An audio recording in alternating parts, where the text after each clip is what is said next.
Hi, my name is Kate O'Connor, and you're watching Victory TV, where we mind your business. And today we are talking about the art of focus when working from home. As everyone all over the world continues to self-isolate, I wanted to talk to you about focus, but more specifically, how you can focus at home. The likelihood is that you're surrounded by more distractions than ever, whether that's family, pets, chores, emails, or the fact that you can't remember the last time you watered your plants. Losing focus is really, really easy, but regaining it back is quite difficult. In fact, Gloria Mark, a professor of informatics at University of California, has proven that it takes 23 minutes and 15 seconds to regain focus after losing it. Who knew that quick scroll through Instagram could carry such dire consequences to your productivity? But let's talk a little bit about what focus actually is. Focus is the ability to say no to tasks so you can hone in on a single task. To put it simply, what you do is determined by what you don't do. By saying no to periphery activities, we unlock the ability to accomplish. So, how can we execute exceptional focus at home? Problem 1. The setup. Separate your personal from your professional. Set up a dedicated home office with all the things you need to work efficiently. For example, I'm a pretty mobile worker. All I need is my laptop, a notebook, a pen, and a glass of water, but you need to assess these needs for yourself. Next, dress the part. Even though you're not going into the office, it could be beneficial to dress as though you were. Further separating that personal from the professional will allow you to focus in the moments that it really matters. Lastly, set some boundaries with yourself, your family, or your housemates. Be really clear with them your hours for socializing and your hours for work. Problem number 2, indecisiveness. As we said, your quality of focus is more about what you don't do than what you do. Saying a big, fat, emphatic yes to no will allow you the freedom to concentrate on really what matters. In fact, Warren Buffett has a to-list method to help with exactly this, to help you determine what your goals should be. Now, I really love using this list method for 3 things. Professionally, of course, personally, but it can also be used at the start of your week to help you figure out what needs to be done, Monday through to Friday. So what I'm going to get you to do is pause this video and go grab a pen and paper.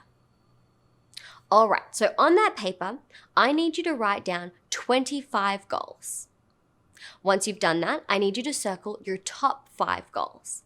So now you're going to have 2 lists. You're going to have your A list, which is your top 5 goals, and you're going to have your other list, which is the other 20 goals. Now I'm going to need you to do something really difficult. As Faulkner once said, you're going to have to kill your darlings. We are going to focus entirely on that list of 5 goals because, as Warren Buffett has also once said, everything you didn't circle just became your avoid at all cost list. No matter what, these things get no attention from you until you've succeeded with your top 5.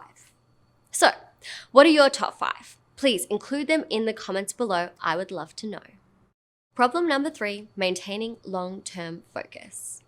Do you feel like you're a fire that burns quickly at a new idea, but as the monotony of work sets in, you burn out? Well, to me, that's the difference between an ideas guy and a visionary. An ideas guy loves to throw out a suggestion or 7, but is not great at seeing a project through.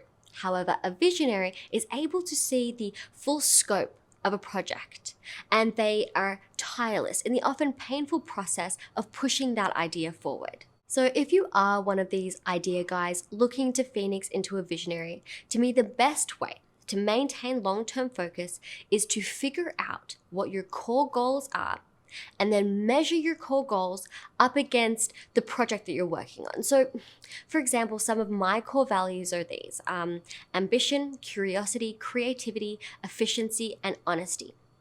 And it's when I haven't measured these core values up against my project, or these core values are missing from my project, that my interest and my enjoyment dwindles. Problem number 4, boredom. It's easy to maintain focus when life is in flow, when you have clients knocking on the door, when you're working to known goals. But in times of crisis, just like this one, when your goals become unclear and when the structure you're so used to working within no longer exists, to me, that's the perfect opportunity for boredom to seep in. In fact, journalist and author James Clear interviewed athletic coach to the Olympians, what is the difference between a great athlete and a good athlete? And the answer was surprising. He said, at some point it comes down to who can handle the boredom of training every day, doing the same lifts over and over and over again. He also said that it wasn't a lack of motivation or passion that separated the professionals from the amateurs. The only difference was that they continue to show up despite the boredom. So there you have it. Sometimes all it takes is a little bit of grit and the desire to be great. Do you have any tips for focusing at home? Include them in the comments below. As always, that's where the best conversations happen and where you'll begin to find your community.